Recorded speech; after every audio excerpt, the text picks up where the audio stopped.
آپ دیکھ رہے ہیں مسائل کا حل چینل۔ نحمدہ ونصلی علی رسولہ الکریم، اما بعد فاعوذ باللہ السمیع العلیم من الشیطان الرجیم، بسم اللہ الرحمن الرحیم۔ ہمارا سبق چل رہا تھا کہ محبت رسول صلی اللہ علیہ وسلم کے تقاضے۔ ایک تقاضا کل بیان کیا تھا، دوسرا تقاضا یہ ہے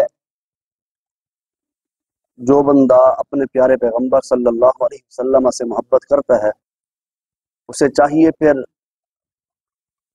پاک پیغمبر صلی اللہ علیہ وسلم کی اطاعت اور فرما برداری بھی کرے۔ اللہ اس کے رسول سے اگر محبت ہے تو اللہ اس کے رسول کی فرما برداری اطاعت مومن پر لازم اور ضروری ہے۔ جیسے اللہ رب العزت سورہ آل عمران میں فرماتے ہیں، قل ان کنتم تحبون اللہ، کہہ دیجئے اے پیغمبر صلی اللہ علیہ وسلم کہ اگر تم چاہتے ہو کہ اللہ تم سے محبت کرے،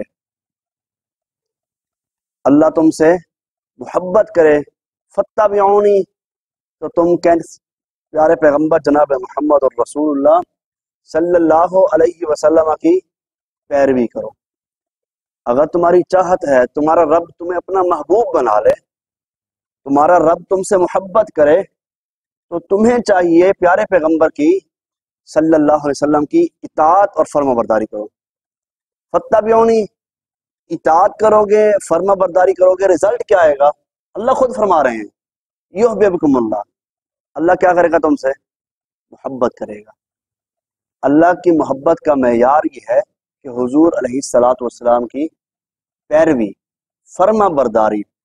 تو یہ محبت کا ایک تقاضا ہے کہ حضور کی محبت کا یہ تقاضا ہے کہ حضور کی اطاعت اور فرما برداری کی جائے۔ فرما بردار ہر معاملے میں، یہ نہیں ہے کہ جو کام مجھے اچھا لگتا ہے اس میں میں فرما برداری کر لوں، لیکن جو مجھے اچھا نہیں لگتا میں اس کو چھوڑ دوں، اسے پس پش ڈال دوں، ایسی بات نہیں ہے۔ حضور کی ہر معاملے میں، وہ معاملہ آپ کو اچھا لگتا ہے، وہ آپ کے مخالف ہے، لیکن پیروی کائنات کے امام جناب محمد اور رسول اللہ صلی اللہ علیہ وسلم کی۔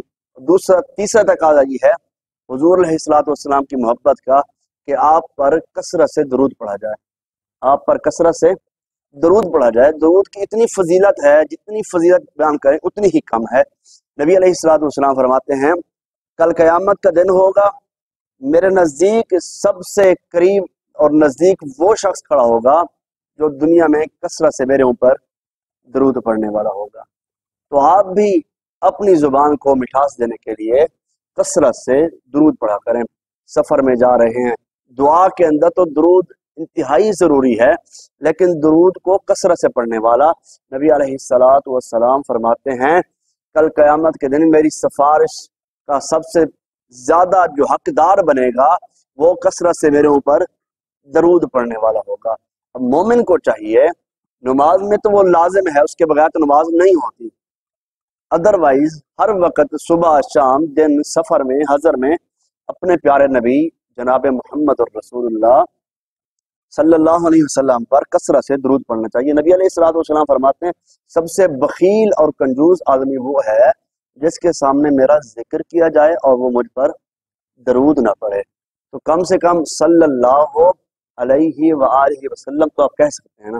اکثر لوگوں کو دیکھا ہوتا ہے لکھنے میں بھی لوگ صرف آگے سواد کا نشان بنا دیتے ہیں، تو اس کو بھی پورا لکھنا چاہیے، اور پڑھتے وقت بھی سپیڈ بھی نہیں لگانا چاہیے۔ صلی اللہ علیہ وسلم ایسے لوگ کہتے ہیں سمجھ بھی نہیں آتی کیا کہہ رہے ہیں، یہ دعا ہے اور دعائیہ کلمات پڑھنے چاہیے۔ اللہ سے دعا ہے اللہ رب العزت ہمیں صحیح معنی کے اندر محبت کے تقاضے کو ادا کرنے کی توفیق عطا فرمائے۔